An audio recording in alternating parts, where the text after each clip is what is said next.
નમસ્તે વિદ્યાર્થી મિત્રો, ફરીથી એક વખત તમારું સ્વાગત છે ધોરણ 12 આપણાશાસ્ત્ર ભાગ 2 ના અભ્યાસ સત્રમાં. તમારી સાથે છે રવિ સર. ચલો વિદ્યાર્થી મિત્રો, આજે ફરીથી એક નવી સફર કરી રહ્યા છીએ, એટલે કે નવા પ્રકરણની શરૂઆત કરી રહ્યા છીએ.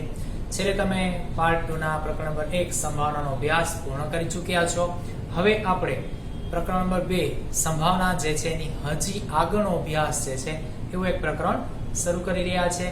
તો પ્રકરણ નંબર 2 જેનું નામ છે યાદચ્છિક ચલ અને અસતત સંભાવના વિતરણ. ચલો, અહીં પણ હજુ સંભાવના રહેલી છે, પરંતુ ખાસ સંભાવના માટે તો એક તો યાદચ્છિક ચલ, ત્યારબાદ અસતત અને છેલ્લે શબ્દ લાગે છે વિતરણ.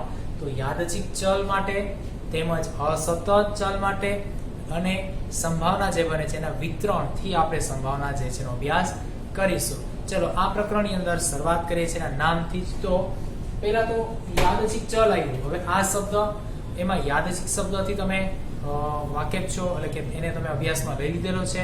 ચલને પણ ઓળખો છો, પરંતુ યાદચ્છિક ચલ એ વળી શું એ જોવાનું થશે. ઉપરાંત અસતત જે સંભાવના વિતરણ છે, તો અસતત ચલ જે છે એ કોણ? ચલો, તો એના માટે આજે આપણે અભ્યાસના મુદ્દાઓ લઈએ. તો એક તો યાદચ્છિક ચલ, અસતત યાદચ્છિક ચલ તેમજ દ્વિપદી સંભાવના વિતરણ. દ્વિપદી સંભાવના વિતરણમાં બર્નોલી પ્રયત્નોના ગુણધર્મ તેમજ દ્વિપદી વિતરણ જે છે એના ગુણધર્મો સુધીનો અભ્યાસ જે છે આપણો સૈદ્ધાંતિક ભાગ રહેશે. વિદ્યાર્થી મિત્રો, આ પ્રકરણ મુખ્યત્વે બે પદ્ધતિઓથી વહેંચાયેલું છે, એટલે કે સંભાવના જે છે બે ભાગથી અહીં અભ્યાસમાં આપેલું છે. એક તો અસતત યાદચ્છિક ચલ જે છે એની સંભાવનાનું વિતરણ, જેના મધ્યકાય વિચરણ, તેમજ ત્યારબાદ બીજો ભાગ જે આવે છે એ છે દ્વિપદી સંભાવના વિતરણ. અને દ્વિપદી સંભાવના વિતરણની અંદર દ્વિપદી સંભાવના વિતરણ માટે બર્નોલી પ્રયત્ન, એના ગુણધર્મ તેમજ દ્વિપદી સંભાવના વિતરણના ગુણધર્મ અને દ્વિપદી સંભાવના વિતરણ સાથે તેના મધ્યક અને તેના વિચરણ સુધીનો અભ્યાસ આખા પ્રકરણની અંદરની આ સૂચિમાં આપણે જોઈ ગયા. હવે શરૂઆત કરીએ છીએ થોડાક સૈદ્ધાંતિક અભ્યાસથી, જે પહેલેથી તમને અહીં બોર્ડ પર દેખાય છે. ચલો વિદ્યાર્થી મિત્રો, તો શરૂઆત કરી યાદચ્છિક ચલથી. ચલો, ચલ શબ્દ એ તો તમે ઉપયોગમાં લીધેલો હતો. એમાં યાદચ્છિક શબ્દ પણ જોયો કે અનિશ્ચિતતા હોય, એનું અજ્ઞાત પરિણામ નથી, પરંતુ પરિણામ જાણીતું છે, પરંતુ એ બનવા માટેની અનિશ્ચિતતા હોય એ બાબતે આપણે યાદચ્છિક શબ્દનો ઉપયોગ કરતા હતા, ખાસ કરીને સંભાવના માટે. તો એની અંદર ચલ શબ્દ લાગે છે, તો આવો ચલ કોણ છે એને કઈ રીતે અહીંયા ઉપયોગમાં લેશું? ચલો, એના અર્થ અને વ્યાખ્યાયિત પદથી સમજતા છીએ. ખાસ કરીને યાદચ્છિક ચલ માટે શબ્દ રચના છે u ના દરેક ઘટકને, u એટલે કોણ છે? સાર્વત્રિક ગણ, જે તમે પૂર્વે કોઈ નિદર્શોકાશ તૈયાર કરતા હતા એ ગણ હતો એ જ રહેશે. u ના દરેક ઘટકને વાસ્તવિક સંખ્યા સાથે સંકળતા વિધેયને. ચલો, u નો દરેક ઘટક એટલે તો ભાઈ ચલો અહીં કોઈ સિક્કો લઈ લો, ઉછાળો, પાસો લઈ લો, ફેંકો, પત્તા લઈ લો, એક પત્તું ખેંચવું, આ બધી જ ઘટના વખતે જે પરિણામ બને છે એ ઘટક, એ તમારા ઘટક કોણ છે? u ના ઘટક. અને કેવા? તો કે વાસ્તવિક સંખ્યા સાથે સંકળાયેલા, એટલે કે વાસ્તવિક સંખ્યા દર્શાવતા હોય, એટલે કે સંખ્યાત્મક હોય, બરોબર છે.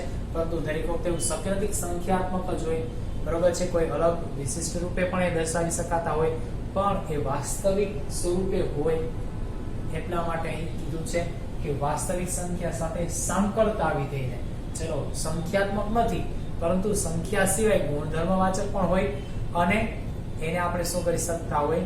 વાસ્તવિક સંખ્યા સાથે જોડી શકતા હોય, દર્શાવી શકતા હોય, એટલા માટે સાંકળી શકતા હોય એવું કહે છે. તો એ સાંકળતા વિધેયને યાદચ્છિક ચલ કહેવામાં આવશે. ફટાફટ એકવાર પુનરાવર્તિત કરીએ અને આને હું ડબલ ઇન્વર્ટેડ આપી દઉં છું. આટલો ભાગ એ વ્યાખ્યાયિત પદ રચના પણ થઈ ગઈ. u ના દરેક ઘટક એ વાસ્તવિક સંખ્યા સાથે સાંકળે એવા વિધેયને આપણે કહેશું યાદચ્છિક ચલ. એક માર્કના પ્રશ્ન માટે આ વસ્તુ તૈયાર છે તમારા માટે. ચલો, હવે તેને સંકેતમાં તો કે x વડે દર્શાવવામાં આવે છે. ચલો, દર્શાવીશું કઈ રીતે? તો કેપિટલ X. ખાસ યાદ રાખશો, બરાબર છે. તમારા સમષ્ટિના દરેક ઘટક અહીં યાદચ્છિક ચલ તરીકે વર્તે ત્યારે કેપિટલ X થી ઓળખાશે. હવે એટલે કે અહીંયા જે આપેલો યાદચ્છિક ચલ x છે એનાથી ઓળખવામાં આવે છે, એટલે કે એ સમજાવે છે કે નિદર્શકાશ u પર આધારિત યાદચ્છિક ચલ x ને સંકેતમાં x જ્યાં u to r એટલે કે તમારો x જે છે એ કોઈ કિંમત ધારણ કરે છે, યાદચ્છિક ચલ તરીકે વર્તે છે, ત્યારે એ તમારા નિરર્શકતા સાર્વત્રિકગણ u માં રહેલા ઘટક કોણ તો કે r વાસ્તવિક સંખ્યાનો ગણ એના વડે દર્શાવવામાં આવે છે. તો આ થઈ ગયો વિધેયાત્મક સાંકળી શકાય તેવો નિયમ, એટલે કે વાસ્તવિક સંખ્યા સાથે સાંકળતો હોય તો વિધેય સ્વરૂપનો નિયમ, અથવા તો એવું કહેશું કે એનું સ્વરૂપ. ચલો હવે અહીં યાદચ્છિક ચલ જે આવે છે એનો આપણે શું કરવાના છે, ઉપયોગ કરવાના છે. એ કોણ હોય, કેવો હોય તો વ્યાખ્યાયિત કરી દીધું, પણ અહીં કોણ હોય અને કેવો હોય એના માટે આપણે શું કરીએ, સ્વરૂપને ઉદાહરણ સાથે સમજીએ તો ખ્યાલ આવશે.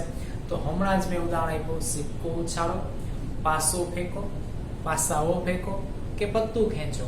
તો આ બધાની અંદર રહેલા ઘટકો એ તમારા કોઈને કોઈ x ચલ તરીકે ધારણ થાય અથવા x ની કિંમતો ધારણ કરે એ બધા જ ઘટકોનો ગણ જે છે એમાં ચલ x એ યાદચ્છિક ચલ તરીકે વર્તશે.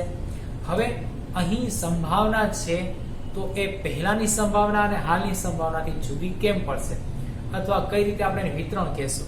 તો વિદ્યાર્થી મિત્રો, કદાચ તમે પૂર્વે જે સંભાવના શીખી ગયા છો બરોબર, એના દરેકે દરેક ઘટકની સંભાવના ત્યારે મેળવી નથી. ક્યારે તો કે સંભાવનામાં દાખલાઓ ભણતા હતા ત્યારે. જો યાદ કરો, ચોક્કસ જ કોઈ ઘટનાઓની બધી જ ઘટના જે બને છે એની સંભાવના આપણે લીધી હશે અથવા બનતી હોય તે દર્શાવી હશે. અહીં શું કરવામાં આવશે, તો અહીં પ્રત્યેક ઘટક જે છે એના સંભાવનાના પદ તૈયાર થશે, અથવા તો એ સંભાવનાઓ જે તૈયાર કરીએ છીએ એને આપણે વિતરણ સ્વરૂપ કહેશું. એટલા માટે અહીં સંભાવના વિતરણ શબ્દ આપેલો છે.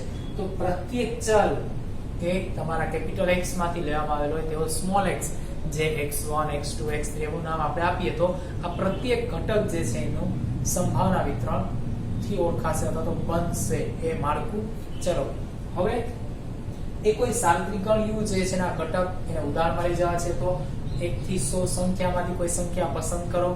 તો આ જે સંખ્યા આવશે એ કોણ, તો એ તો આપણી સંભાવના છે, એ તો પૂર્વે પણ જોઈ ગયા હતા. પરંતુ અહીં શું છે તો કે અહીં 1 થી 100 એ 100 અંકને તમે જે દર્શાવો અથવા એ 100 એ 100 અંકની તમે અહીં સંભાવના તૈયાર કરો તો એ પ્રત્યેક ઘટકોનો ગણ એ કેપિટલ U સાર્વત્રિક ગણ U રહેશે અને જે વાસ્તવિક સંખ્યાઓ r થી તૈયાર થયેલો છે.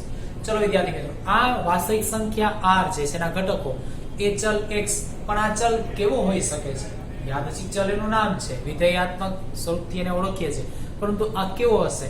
જેમ કે ભાઈ એક બે ઉદાહરણ આપું છું, સમજો. કોઈ શહેરના વિવિધ પ્રકારના એરિયાનું તાપમાન લઈ લઈએ તો આ તાપમાન એના અંક કેવા હોય છે. પછી કોઈ એક વ્યક્તિ લિફ્ટની રાહ જોઈને કોઈ ચોક્કસ ફ્લોર ઉપર ઊભો હોય અને લિફ્ટ આવે એનો સમયગાળો, તો આ સમયગાળાનું માપન એ કિંમત કેવી હોય છે. ચલો જૂનાને જાણીતા ઉદાહરણ છે, સિક્કો ઉછાળો, સિક્કા ઉપર છાપ મળે, છાપની સંખ્યા 1 હોય, એક સિક્કો હોય તો એક સિક્કો બે વાર ઉછાળો તો છાપની સંખ્યા કે કાટની સંખ્યા 2 હોય. એક પાસો લઉં, ફેંકું, કદાચ એની પર 4 મળે. તો આ બધી કિંમતોમાં જુઓ તો તમને ક્યાંક કિંમત ફક્ત ચોક્કસ પૂર્ણાંક જ જોવા મળતી હશે, બરોબર કે નહીં. જેમ કે તાપમાન પૂર્ણાંક હોઈ શકે, અપૂર્ણાંક હોઈ શકે. તો એ જ રીતે પેલો વ્યક્તિ લિફ્ટની જે રાહ જોઈને બેઠો છે એનો સમય પૂર્ણાંક હોઈ શકે ને અપૂર્ણાંક હોઈ શકે. તો વિદ્યાર્થી મિત્રો, અહીં જ્યારે સંભાવના બને છે તો આ પ્રકારની સંભાવનામાં તમારે બે પ્રકારના ચલો ઉપયોગ કરવો પડશે. જેમાં તમે જોયું એક પૂર્ણ કિંમત તો જ ધારણ કરી શકે, જ્યારે બીજું પૂર્ણ અને અપૂર્ણ બે કિંમત ધારણ કરી શકે. તો આવા ચલને આપણે અલગ નામથી ઓળખીએ છીએ. ધોરણ 11 માં પણ એસીપી રહ્યા હતા, 12 માં એનો પાછો ઉપયોગ કર્યો હતો, તો હજુ ઉપયોગ આવે છે, પરંતુ એ અલગ શબ્દથી અલગ નામથી ઓળખતા જઈએ. ચલો, સતત અને અસતત એ પૈકી અસતત યાદચ્છિક ચલ, જે યાદચ્છિક ચલ x વાસ્તવિક સંખ્યા ગણ r ની 7 સંખ્યામાં ચોક્કસ જે ફક્ત પૂર્ણાંક સ્વરૂપ ધારણ કરી શકતા એવા જ અંતરાલ પૈકી એની વાત કરે છે 7. અથવા ગણીય અનંત એટલે જે ગણિત શકાતી હોય, પૂર્ણ હોય તેવી એટલા જ ગણ એટલા જ અંતરાલની વાત કરે છે. કિંમતો ધારણ કરી શકે તેમ હોય તેવા ચલ x ને સતત યાદચ્છિક ચલ x થી ઓળખાશે. જેમ કે સિક્કો ઉછાળો, પાસો ફેંકો, પત્તું ખેંચો, 1 થી 100 માંથી કોઈ એક અંક પસંદ કરો વગેરે.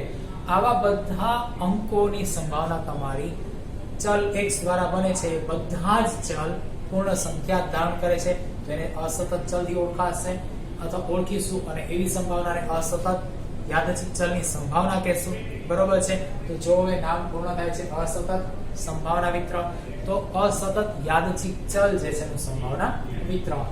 હવે સતત ચલ જેમ કે પૂર્ણ કિંમત અપૂર્ણ કિંમત બધું ધારણ કરી શકે તેને સતત કહીશું. તો સતત યાદચ્છિક ચલ, જે યાદચ્છિક ચલ x વાસ્તવિક સંખ્યા ગણ r, જેને તમે ઓળખો છો વાસ્તવિક સંખ્યાના ગણ r, અથવા તો r ના કોઈ અંતરાલ એટલે કોઈ ચોક્કસ કિંમતો હોય એની વાત કરે છે, માં કોઈ પણ કિંમત ધારણ કરી શકે. તમે સંપૂર્ણ ગણ r લઈ લો અથવા r પૈકી કોઈ ચોક્કસ સંખ્યાનો સમૂહ બનાવી લ્યો અને એ સમૂહમાંથી કે આ r ના પૂર્ણ ગણમાંથી કોઈ પણ સંખ્યા ધારણ કરી શકે તેવા ચલને શું કહેશું? સતત યાદચ્છિક ચલ. જેમ કે ભાઈ પેલા શહેરનું તાપમાન જે પૂર્ણ હોય અપૂર્ણ હોય, રાહ જોઈને ઉભેલા વ્યક્તિનો સમય પૂર્ણ હોય અપૂર્ણ હોય, બરાબર કે નહીં? હવે માની લો કે ભાઈ આપણે કોઈ ચા કે કોફીનો મગ લઈએ, બરાબર છે, જે 250 ml નો છે એવું માની લઈએ, બરાબર, અને એમાં ચા કે કોફી ભરવામાં આવે તો હવે 250 ml સુધીની ચા કે કોફી એ પ્રવાહી એમાં સમાય એની સંભાવના છે. વિદ્યાર્થી મિત્રો, કારણ ત્યાં ભલે લખ્યું 250 પણ હકીકતમાં એટલી પ્રમાણની વસ્તુ પ્રવાહી એમાં હોય એની માટે આપણી પાસે શું છે? સંભાવના હોઈ શકે છે. હોય જ એવું આપણે ધારી લેવામાં આવતું નથી. તો એ વસ્તુ અપૂર્ણાંક બનશે, તેના માટે સતત ચલનો ઉપયોગ કરવામાં આવશે. પરંતુ જો એ સંખ્યાત્મકતા દર્શાવે છે, કોઈ ગુણધર્મ વાચક હોય પરંતુ એ શું થઈ જશે? સંખ્યાત્મક સાથે જોડાશે. તો આવું સાંકળતું સ્વરૂપ એ આપણું કોણ છે? યાદચ્છિક ચલ. અને ચલનો પ્રકાર સતત કે અસતત. હવે આવા સાર્વત્રિક ગણ u જે છે એના ઘટકો છે એની સંભાવના આપણે લઈએ તો એને p of x થી ઓળખીશું. પણ p of x એ તમે જાણો છો p of u થી તૈયાર થયો છે.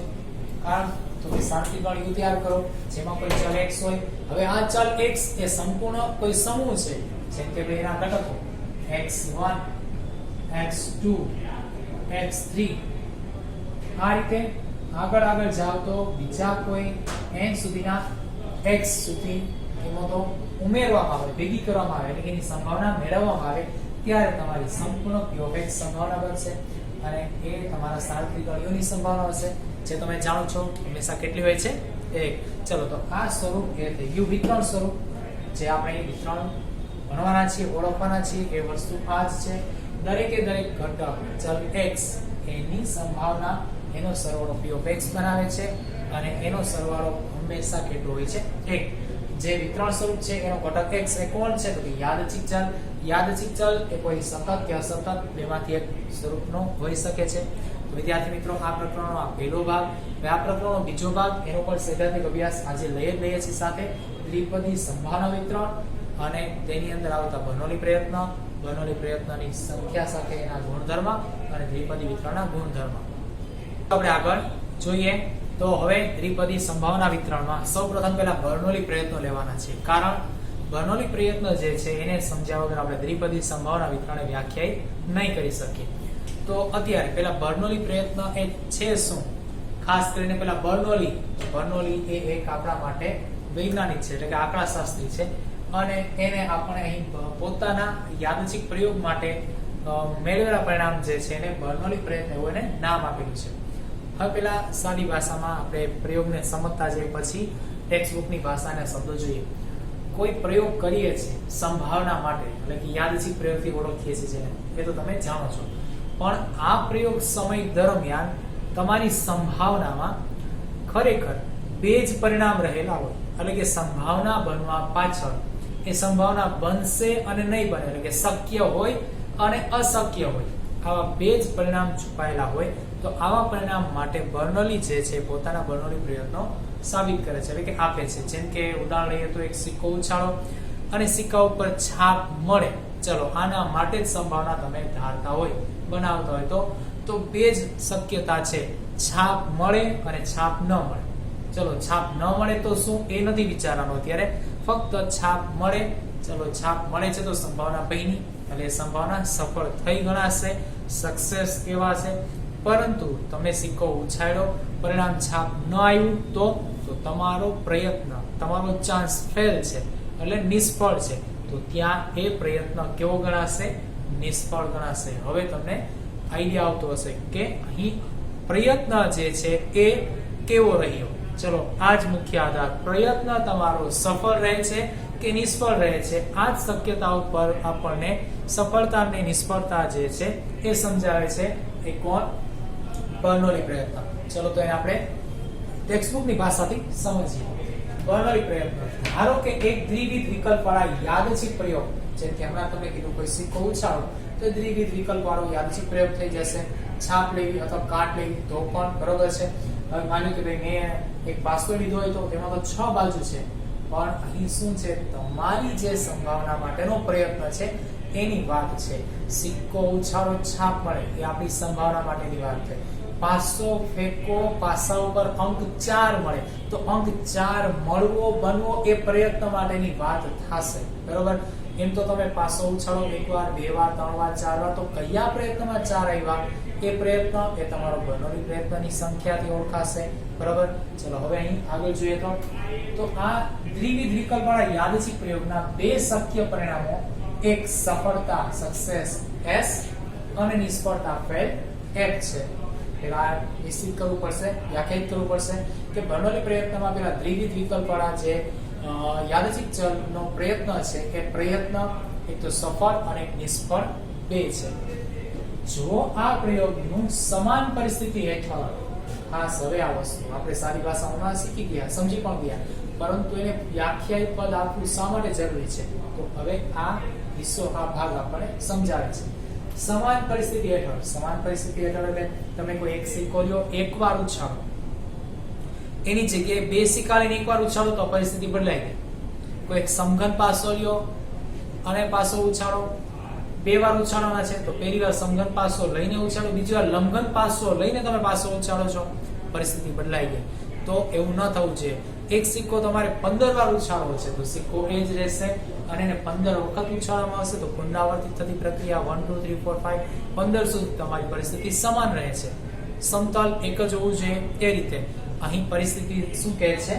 સમાન હોવી જોઈએ. તો સમાન પરિસ્થિતિ હેઠળ પુનરાવર્તન કરવામાં આવે. કોનું પુનરાવર્તન? તમારા દ્વિવિધ વિકલ્પવાળા યાદચ્છિક પ્રયોગની વાત કરે છે. એનું શું કરવામાં આવે? પુનરાવર્તન કરવામાં આવે. પરંતુ કઈ? તો કે સમાન પરિસ્થિતિમાં તો દરેક પ્રયત્ને સફળતાની સંભાવના, જો અહીં વાત કરેલી છે સફળતાની જ, બે વિકલ્પ છે કોઈ એક જ આવશે, કાં તો સંભાવના બને ને કાં તો નહીં બને. બરોબર?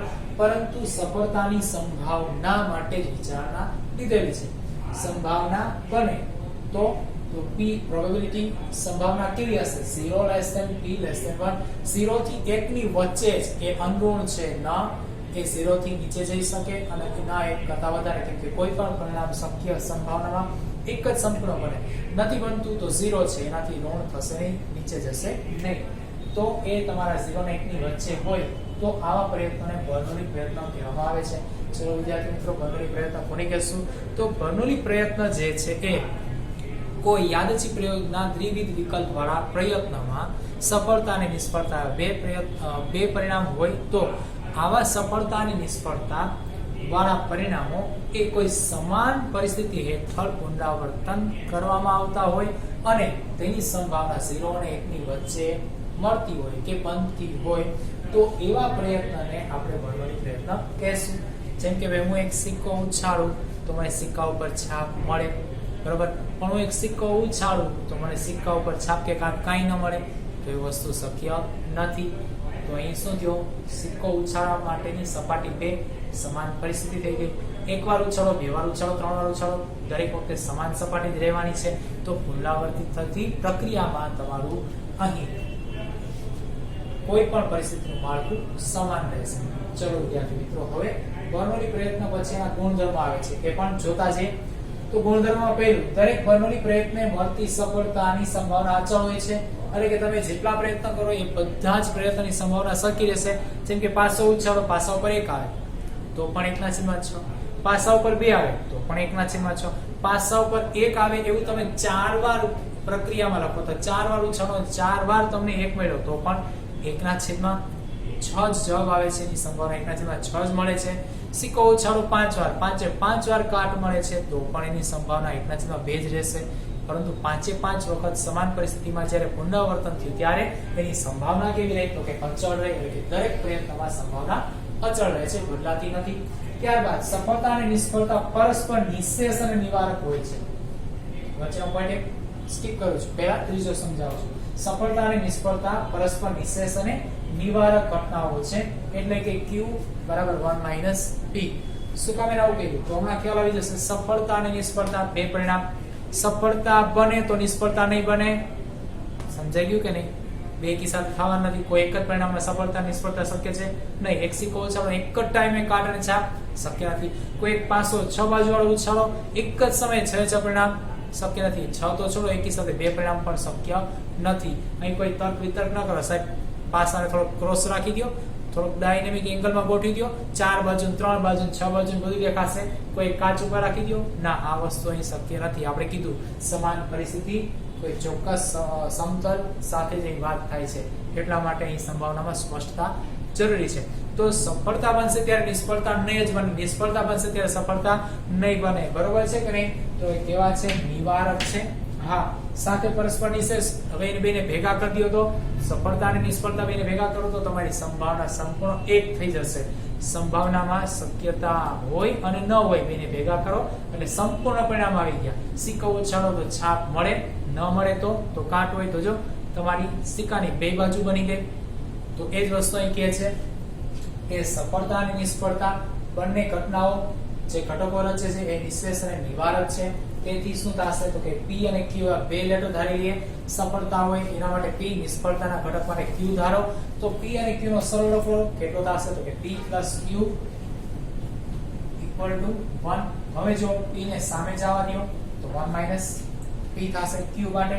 એ જ રીતે ઊંધું પણ થઈ શકે. P = 1 - Q. તો તમારે સફળતા ગોતવી છે, એકમાંથી નિષ્ફળતા બાદ કરી નાખવું મળી જશે, અને તમારે નિષ્ફળતા ગોતવી છે, એકમાંથી સફળતા બાદ કરી નાખવું મળી જશે. તો આ વિધેય અહીંયા તૈયાર થશે પરસ્પર નિશેષ અને નિવારક હોય ત્યારે.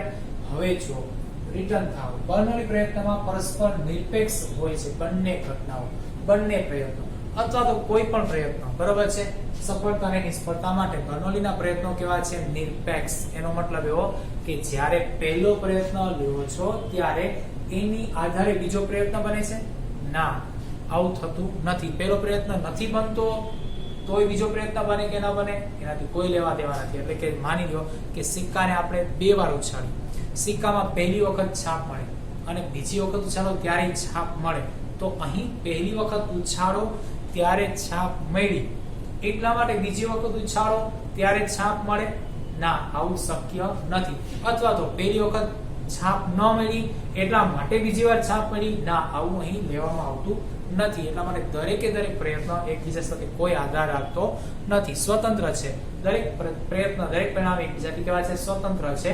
એટલા માટે કેવા છે? નિરપેક્ષ છે. હવે એવું થતું સર, આની પહેલા તો સરતી સંભાવનામાં એવું હતું કે એક સિક્કો ઉછાળો 2 વાર, જેમાં પહેલી વાર છાપ મળે તો જ બીજી વાર છાપ મળે. પણ વિચારો ત્યાં શું કીધેલું છે કે સિક્કા 2 વાર ઉછાળવાની વાત આવી તો અહીં આવી વસ્તુ સાચી. સમતોલ સિક્કો છે, 2 બાજુ છે, અહીં પણ છે, એ વાત પણ સાચી. પણ સિક્કો જ્યારે પહેલી વાર ઉછળે છે એના પરિણામ અને સિક્કો બીજી વાર ઉછળે છે એના બંનેના પરિણામ વિશે વાત કરી છે. બંને સ્વતંત્ર છે. જ્યારે વાં શું કહે છે? સિક્કો પહેલી વાર ઉછળે એની ઉપર છાપ હોય તો બંને ઉપર છાપ હોય. તો ત્યાં શરત મૂકવામાં આવી છે, ઊભી કરવામાં આવી છે, પરિણામને જોડવામાં આવ્યા છે. અહીં પરિણામને એકબીજા સાથે કોઈ નિસ્બત નથી. તો આ વસ્તુને ખાસ ધ્યાનમાં લેવાનું. ચલો, આ એના ગુણધર્મ થઈ ગયા. હવે દ્વિપદી સંભાવના વિતરણ લઈએ અને એના ગુણધર્મ. તો અત્યારે પહેલા જોઈએ દ્વિપદી સંભાવના વિતરણ. તો વ્યાખ્યાયિત પદ રચના. એના માટે ધારો કે બર્નોલી પ્રયત્નોની સંખ્યા n, જે સફળતા અને નિષ્ફળતા માટે કોઈ યાદચ્છિક ચલ x શાંત ગણ હોય અને દ્વિપદી યાદચ્છિક ચલ x નું સંભાવના વિતરણ p of x બરાબર સ્મોલ x એટલે કે કેપિટલ x અને સ્મોલ x બંને એક જ. શું કારણે? તો કે સાર્વત્રિક ગણ એનો ગણ u જે છે x થી તૈયાર થાય છે અને આ x એના અલગ અલગ ઘટકો x1 x2 x3 થી બને છે. એના માટે બધા એક જ હોય. જે કે ઓલી કહેવત જેવું કૂવામાં હોય એવું જ અવેડામાં આવે. તો બેના પાણીની ક્વોલિટીની વાત છે. બરોબર કે નહીં?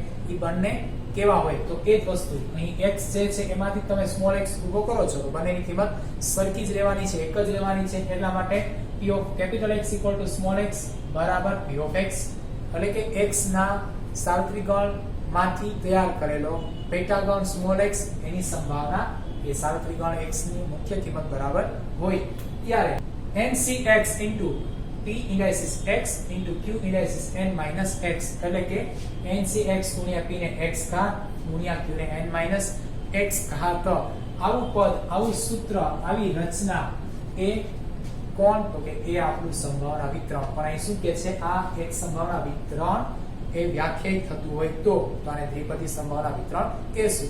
સાબિતી આપવાની આવશ્યકતા નથી, સાબિત કરીને જ આપેલું છે. આપણે સીધો ઉપયોગ કરશું. ચોક્કસ વાત x કોણ છે અહીં તો કે x એ 0 1 2 3 4 9 સુધીના ઘટકો, પછી 0 અને 1 ની વચ્ચે p રહેલા છે તો q પણ એટલા જ હશે. સફળતા અને નિષ્ફળતા બરોબર છે એટલે સંભાવના એ 0 અને 1 ની વચ્ચે જ રહે છે. તેથી અહીં q બરાબર 1 - p અથવા તો p બરાબર 1 - q અથવા તો p + q = 1 જે અહીં આપણે જોઈ ગયા હતા એ જ રીતે ત્યાં બનશે. તો આ વિતરણ એ સંભાવના વિતરણને દ્વિપદી સંભાવના વિતરણ કહેવાય છે. જ્યારે અહીં n અને p એ દ્વિપદી સંભાવના વિતરણના પ્રાચલો કહેવાશે. ખાસ યાદ રાખજો, આ પોઈન્ટને નોંધી લેશો. n અને p ને શું કહેશું? દ્વિપદીના સંભાવના વિતરણના પ્રાચલો. હવે અહીં n અને p જે પ્રાચલો વાળું દ્વિપદી સંભાવના વિતરણ હોય તો એ વિતરણને આપણે p કૌંસમાં n p વડે દર્શાવીશું. ખાસ યાદ રાખવાનું થશે. અહીં આપણે n અને p પ્રાચલો વાળા દ્વિપદી સંભાવના વિતરણ હોય તો એને દર્શાવીશું કઈ રીતે? તો b કૌંસમાં n p વડે દર્શાવીશું. ખાસ આ સ્વરૂપને યાદ રાખશો. એ તમારા MCQ માં પણ હોઈ શકે છે, VSQ માં અથવા 2 માર્કના પ્રશ્નોમાં પણ આ વસ્તુ હોય છે અને એના સિવાય દાખલામાં તો ગણતરીમાં તો તમને ઉપયોગી થાય છે. ચલો વિદ્યાર્થી મિત્રો, તો આજે આપણે અભ્યાસમાં સૈદ્ધાંતિક અભ્યાસ લીધો જેની અંદર તમે જુઓ તો યાદચ્છિક ચલ, અસતત સંભાવના વિતરણ, યાદચ્છિક ચલની અંદર તમે સતત અને અસતત યાદચ્છિક ચલની વ્યાખ્યા જોઈ હતી. ત્યારબાદ યાદચ્છિક ચલ અને એના સિવાયનો બીજો ભાગ આ પ્રકરણનો સંભાવનામાં દ્વિપદી સંભાવના વિતરણ. આ દ્વિપદી સંભાવના વિતરણમાં તમે બર્નોલી પ્રયત્ન પહેલા લીધો, બર્નોલી પ્રયત્નની વ્યાખ્યા સાથે ગુણધર્મ જોયા અને ત્યારબાદ દ્વિપદી સંભાવના વિતરણ લીધો. બર્નોલી પ્રયત્નના વ્યાખ્યાનો મુખ્ય ભાગ જોઈએ તો સફળતા નિષ્ફળતા બે ભાગ છે. પ્રયત્નમાં શું હોય? સમાન પરિસ્થિતિમાં એક જ સરખું પરિણામ ઊભું કરતા હોય કે રજૂ કરતા હોય તો એ પ્રયત્ન તમારો બર્નોલી પ્રયત્ન કહેવાશે. જેના દરેક પ્રયત્નમાં સંભાવના સફળતા માટે કે નિષ્ફળતા માટે કિંમત અચળ રહે છે. દરેક પરિણામ એકબીજાથી સ્વતંત્ર છે. બરોબર. ત્યારબાદ જો તો એ સફળતા અને નિષ્ફળતા માટેના ઘટકો એ પરસ્પર નિશ્ચેષ અને નિવારક તરીકે વર્તે છે. તેથી અહીં સફળતા p અને નિષ્ફળતા q સાબિત કરીએ તો p + q બરાબર 1 થશે. એના માટે આપણને બીજા 2-3 સમીકરણો કે પદ મળશે. q બરાબર 1 - p અને p બરાબર 1 - q. ગુણધર્મ પ્રમાણે જ એની વ્યાખ્યા દ્વિપદી વિતરણમાં તૈયાર કરેલી હતી અને દ્વિપદી વિતરણ જે છે એની અંદર મુખ્ય વાત હતી એક આ સૂત્ર, ત્યારબાદ એના ઘટકો અને n અને p પ્રાચલોથી ઓળખાશે અને પ્રાચલો વાળા દ્વિપદી વિતરણને b કૌંસમાં n p વડે દર્શાવીશું. આ આખા સૈદ્ધાંતિક ભાગના મુખ્ય સારાંશ. હવે ગુણધર્મ બાકી છે. ચલો વિદ્યાર્થી મિત્રો, ગુણધર્મ જે છે એ પછીના સેશનમાં આપણે નોંધીશું અને અભ્યાસ કરીશું. ચલો વિદ્યાર્થી મિત્રો, આજ સુધીનું જે આપેલું છે એ તમારી બુકમાં ફેસબુકમાં એકવાર લખી લેશો. ત્યારબાદ ગૃહ કાર્યમાં 3 વખત લખી સારી રીતે યાદ રાખશો, સમજી પણ લેશો. નવા લેક્ચરમાં મળીએ ત્યાં સુધી આવજો.